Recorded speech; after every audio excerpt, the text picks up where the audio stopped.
जय श्री राम प्यारे बच्चों। आज हम देखेंगे क्लास 11th मैथ्स में एक टॉपिक है जो काफी इंपॉर्टेंट बच्चों की काफी टाइम से डिमांड आ रही थी कि आप क्लास 11th के वीडियोज भी डालिए। तो मैं आज लेके आया हूँ बाइनोमियल थ्योरम। 11th मैथमेटिक्स पे बेस्ड है, काफी इंपॉर्टेंट है। इससे हम सीखेंगे कि जैसे हम पढ़ते हैं ना कि a प्लस बी का होल स्क्वायर आपका a square plus 2ab plus b square हो जाता है, a प्लस बी का whole cube a cube plus b cube plus 3a square b plus 3ab square कैसे हो जा रहा है, या फिर हायर पावर जैसे a प्लस बी की होल पावर 7 निकालना है, आपने 8 निकालना है, 10 निकालना है, 15 निकालना है, तो ये हमें नहीं आ पाता डायरेक्ट, क्योंकि हम इतना याद नहीं कर सकते। तो ऐसी प्रॉब्लम के सॉल्यूशन के लिए हमें दिया गया है बाइनोमियल थ्योरम। तो चलिए स्टार्ट करते हैं। Binomial theorem, binomial theorem. तो बाइनोमियल थ्योरम की जरूरत क्यों पड़ती है? देखो, हम जैसे इस टाइप की कंडीशन है a plus b power n है, तो इसकी वैल्यू क्या होगी आखिर? इस तरह के सभी सवालों के लिए बाइनोमियल की जरूरत पड़ती है। तो इसके लिए मैं कुछ कंडीशन बताता हूं जो आपको ध्यान रखनी है कि ये जो n है यहाँ पर, इस n को बोला जाता है इंडेक्स, और a और b क्या हो गए? Number of terms. Binomial, binomial इसका meaning bi means two, bi means two, nomial means number of terms, यानी कि जहां पर दो टर्म्स की बात होगी वहां पे बाइनोमियल मौजूद होगी। उनके पावर को हम बोलते हैं इंडेक्स। तो अब यहाँ पे बात करूंगा मैं कि जब भी ऐसी कंडीशन होती है तो जो नंबर ऑफ टर्म्स होंगे, जो नंबर ऑफ टर्म्स होते हैं हमेशा क्या होते हैं? One more than the index, यानी जितनी पावर उससे एक ज्यादा टर्म। जैसा कि हम देखते आ रहे हैं कि a प्लस बी का होल स्क्वायर है, तो क्या होता है? a square plus 2ab plus b square. Power कितनी थी? 2। नंबर ऑफ टर्म्स कितने आ गए? 3। इसका मतलब पावर 2 थी, नंबर ऑफ टर्म्स क्या आ गए? One more than the index. यही मैंने लिखा है, ठीक है। दूसरा क्या होता है कि जब हम इसको एक्सपेंड करते हैं तो हमेशा पावर ऑफ ए जो होती है वो हमेशा क्या होती है? डिक्रीज, डिक्रीज होगी एक एक करके। देन यहां पर पावर ऑफ ए जब डिक्रीज हो रही होगी तो धीरे धीरे जो होगी ये पावर इंक्रीज होगी, यानी कि ये पावर हाईएस्ट पावर से लोएस्ट पावर की ओर चलती है, और यहां उल्टा होता है, लोएस्ट पावर से हाईएस्ट पावर की ओर चलती है। बाइनोमियल को हम समझेंगे कैसे, इस पे मैं बात करता हूं पास्कल ट्रायंगल की हेल्प से। बाइनोमियल को समझने के लिए एक हमारे पास ट्रायंगल होता है, जिस ट्रायंगल का नाम बोला गया है पास्कल ट्रायंगल। दो चीजों पे डिपेंड करता है। a प्लस बी की होल पावर n, मैंने बोला क्या है? Binomial, because a and b both are two terms and two means binomial, n means index means powers. तो हम कब यूज करेंगे? यहाँ पे मैं लिखूंगा index means value of n, and second one is मैं लिखूंगा कोफिशिएंट। कोफिशिएंट क्या लेने हैं हमने जब इंडेक्स की बात आएगी? ध्यान से देखना है आपको। अगर किसी भी बाइनोमियल टर्म का इंडेक्स 0 है तो यहाँ पे 1 होगा कोफिशिएंट। मैं बात कर रहा हूँ कोफिशिएंट। कोफिशिएंट मीन्स हो गया कि a प्लस बी का होल स्क्वायर, जैसे मैंने बोला a square plus b, a square plus 2ab plus b square. तो यहाँ पे कोफिशिएंट क्या है? a स्क्वायर का क्या है? 1, ab का क्या है? 2, और b स्क्वायर का क्या है? 1। कैसे आया? मैजिक तो हुआ नहीं होगा, कुछ तो रीजन होगा, तो वही रीजन यहाँ पे देखेंगे। तो इंडेक्स अगर 1 है तो यहाँ पे क्या करना है? 1 1 लिख देना है। फिलहाल ध्यान रखना, ये आपका पास्कल ने दिया था ऐसा ट्रायंगल। अब क्या करना है? यहाँ पे ट्रायंगल बन रहा है, देखो ये ट्रायंगल बन रहा है, तो इन दो को ऐड करना है। जब दो आ जाएंगे ऐड करना है, तो 1 और 1 क्या हो गया? 2। 1 1 हर बार ऐसे लिख देना है। ये किस पावर के लिए हो जाएगा? 2 पावर के लिए। 3 पावर अगर किसी की होती है, 3 इंडेक्स होता है बाइनोमियल का, तो क्या करना है? साइड में 1 1 तो आएगा, बीच वालों को ऐड कर दो, जैसे ऊपर किया 1 और 2 3, एंड ऑल्सो 2 और 1 3।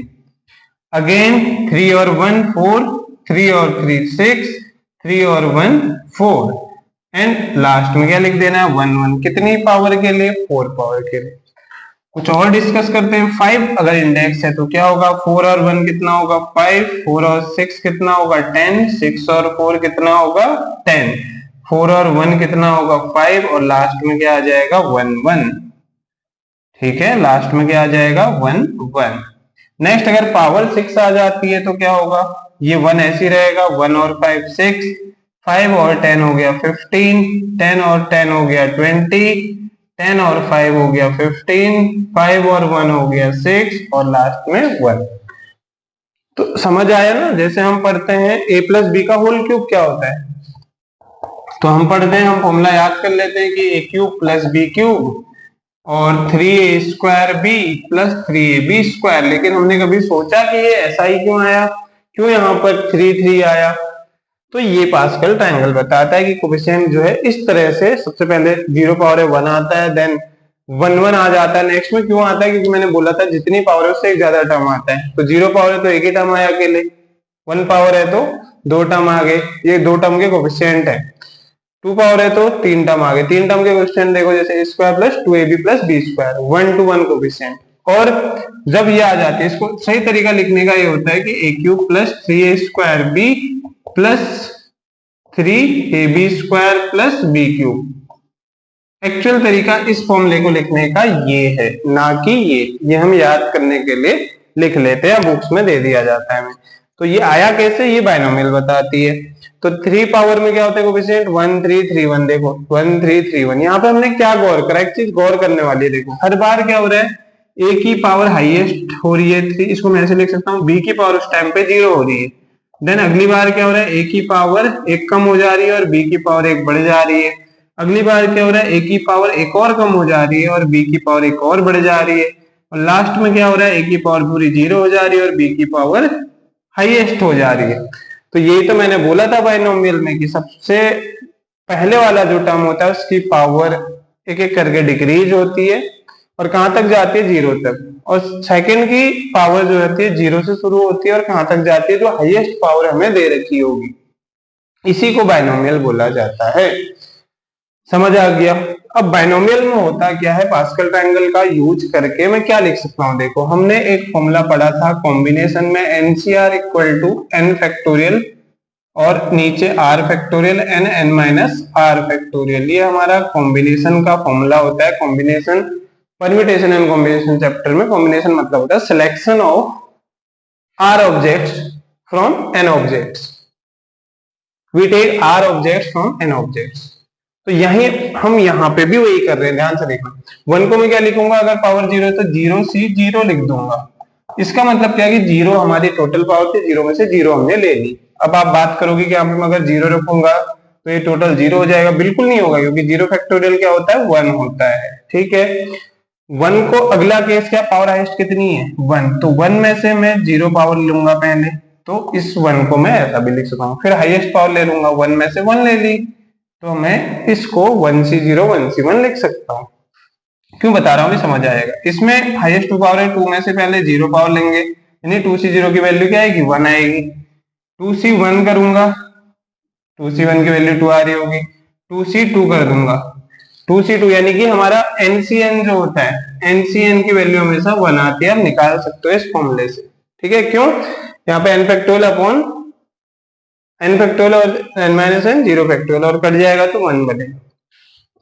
तो इसी तरह यहाँ पे sequence wise 3c0 3c1 3c2 3c3 and so on, यहाँ पे 4 पावर है 4c0 4c1 4c2 4c3 4c4, ये सारी वैल्यू सॉल्व करेंगे तो यही हमें मिल रहा होगा। जैसे 4c4 क्या आएगा, हमेशा आपका क्या आएगा 1 आएगा, 4c3 क्या आएगा 4 आएगा, 4c2 कितना आएगा 6, 4c1 कितना आएगा 4। ठीक है, जो मैंने वैल्यूज लिख रखी है ये हमें यही वैल्यू देंगे जो हमने यहाँ पे लिखी है। ठीक है, 3c0 1 आ गया, 3c1 3 आ गया, 3c2 ये आ गया, 3c3 ये आ गया, एंड सो नीचे को चलता रहेगा। तो अब मैं एक होल कॉन्सेप्ट बनाता हूं इस पास्कल ट्रायंगल की हेल्प से। ठीक है, अगर मैं एक्सप्लेन करूं, ये क्या है मेरी बायनोमियल थ्योरम, किसको बता रहा हूं मैं, बायनोमियल थ्योरम, बायनोमियल थ्योरम बता रहा हूं मैं। एक बार चेक कर ले रहा हूं कि दिख रहा है कि नहीं। ठीक है, ठीक है, ओके। तो बाइनोमियल थ्योरम को अब मैं कैसे लिख सकता हूँ, अगर n पावर है, जैसे मैंने यहाँ पे करा 2c0, 2 पावर है तो 2c0, 2c1, 2c2 इस तरह से लिख दिया। n पावर है तो मैं क्या लिखूंगा, nc0। मैंने बोला था पहले की पावर क्या हो रही है, कंप्लीट हाईएस्ट पावर लिखोगे a पावर n, उस टाइम b की पावर क्या कर दोगे, 0। फिर अगला क्या करेंगे, nc1 आएगा, a की पावर 1 कम हो जाएगी तो a पावर n-1 और b की पावर एक एक करके बढ़ती रहेगी। ये मैंने आपको कॉन्सेप्ट बताया था, ठीक है। Same as nc2, a power 1 और कम होगी और b की पावर 1 और बढ़ जाएगी, प्लस डॉट डॉट डॉट ये चलता रहेगा। और लास्ट से सेकंड लास्ट जो पावर जो कंडीशन आएगी वो क्या आएगी, nc(n-1) और a की पावर यहाँ पे क्या हो जाएगी, ध्यान से देखना आप, n में से n-1 हटा दिया, n कर दिया तो a की पावर 1 होगी, यहाँ पर माइनस से मल्टीप्लाई करोगे, b की पावर इस टाइम पे कितनी हो रही होगी, n-1, ठीक है। जितना नीचे आएगा उतनी पावर ऊपर। और लास्ट हमारी पावर क्या हो जाएगी, n में से n टर्म ले लिए तो उस टाइम पे a की पावर 0 और b की हाईएस्ट पावर क्या हो जाएगी, ये मैंने बोला था, मैंने आपको क्या बोला था इसमें कि पहले की पावर क्या होगी, डिक्रीज होगी और सेकंड की पावर क्या होती रहेगी, इंक्रीज होती रहेगी। तो वही कॉन्सेप्ट में अगेन लिख रहा हूं जो मैंने पहले बताया था, नंबर ऑफ टर्म्स हमेशा मैंने क्या बोला था, 1 मोर होंगे, किससे, इंडेक्स से। दूसरा कॉन्सेप्ट मैंने बोला था, पावर ऑफ ए डिक्रीज होती रहेगी, वाइल कब, पावर ऑफ बी जब इंक्रीज होते रहेगी। जब ए की पावर बढ़ती रहेगी, हाईएस्ट पावर से लोएस्ट की ओर जाती रहेगी, उस टाइम पे बी की पावर 0 से लेके हाईएस्ट तक जाएगी। देखो बिल्कुल रिवर्स है, यहाँ पे ए की पावर n, बी की पावर 0, लास्ट में ए की पावर 0, बी की पावर n हो जा रहा है। मैं आपको इस पूरे कॉन्सेप्ट पे बेस्ड एक क्वेश्चन अच्छे से समझा देता हूं, देन हम पूरे कॉन्सेप्ट को एक साथ वेरीफाई कर सकते हैं।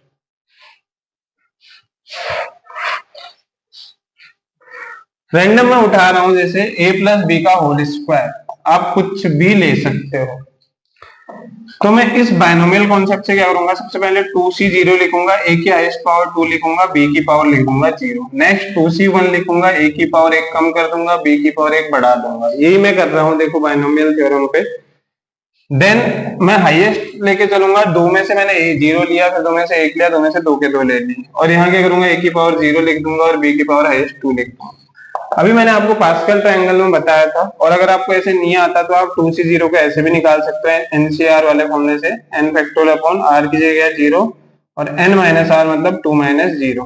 तो क्या आ जाएगा, 2 फैक्टोरियल एस्टेज, 0 को 1 बोलते हैं, 0 फैक्टोरियल, 2 फैक्टोरियल एस्टेज, तो कट होगा तो 2c0 कितना आ गया, 1।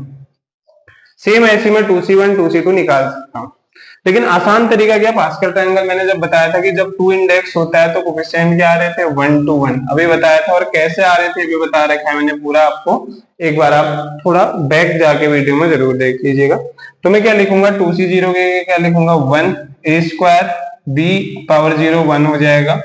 2c1 को मैं लिखूंगा 2 a as it is, b as it is.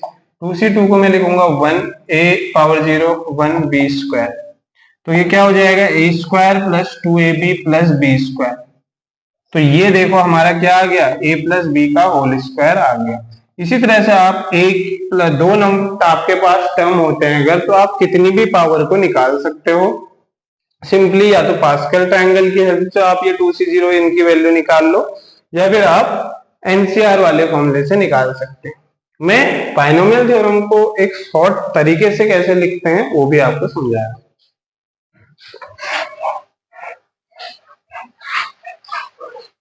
तो हमारी जो बाइनोमियल थ्योरम है कुछ ऐसी है। अगर मैं इसको इतना ना लिख के समेशन के फॉर्म में लिखूं तो क्या लिखूंगा, देखो समेशन मतलब होता है कि एक के बाद दूसरा टर्म आता रहेगा, ऐड होते रहेंगे। तो मैं इस पूरे को किस तरह से लिख रहा हूं, मैं लिख रहा हूं एनसीआर a पावर n माइनस r और b पावर r। कैसे लिख दिया मैंने, r equal to 0 to n। इतनी पूरी जो मेरी थ्योरम थी इतनी लंबी, इसको मैं पूरा ना लिख के इतने में लिख दिया। क्या देखो ध्यान से देखना, r इक्वल 0 रखूंगा तो nc0 निकले, पहला मिला, r 0 रखा तो a power n, b power 0 रखा तो 0, तो पहला टर्म मिल गया nc0 a power n minus 0 जब r को 0 रखा।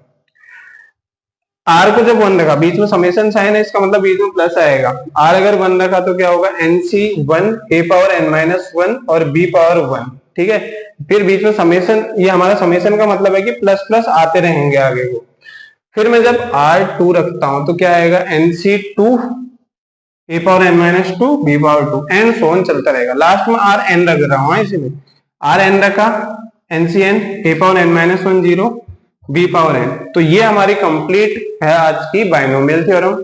उम्मीद है आप लोग को बाइनोमियल थ्योरम क्या होती है, क्या इसका यूज है और कैसे इसके क्वेश्चन करने समझ आया होगा। आपको कोई भी क्वेरी होती है बाइनोमियल थ्योरम से रिलेटेड, या कोई भी आपको 11th क्लास का या 12th का या कोई जेईई का क्वेश्चन नहीं आ रहा हो, कोई आईआईटी लेवल का क्वेश्चन नहीं आ रहा हो, कोई भी आपको टीचिंग से रिलेटेड क्वेश्चन में दिक्कत आती है, कोई छोटी क्लास का आपको क्वेश्चन नहीं आ रहा है 6 to 8 मैथ्स का, तो आप अपनी क्वेरी मुझे भेज सकते हैं। किसी भी क्लास के लिए मैं आपकी क्वेरी को यहाँ पर वीडियो के माध्यम से आपको उस क्वेरी का जवाब देने की कोशिश करूंगा। तो मिलते हैं नेक्स्ट वीडियो में, तब तक के लिए जय श्री राम।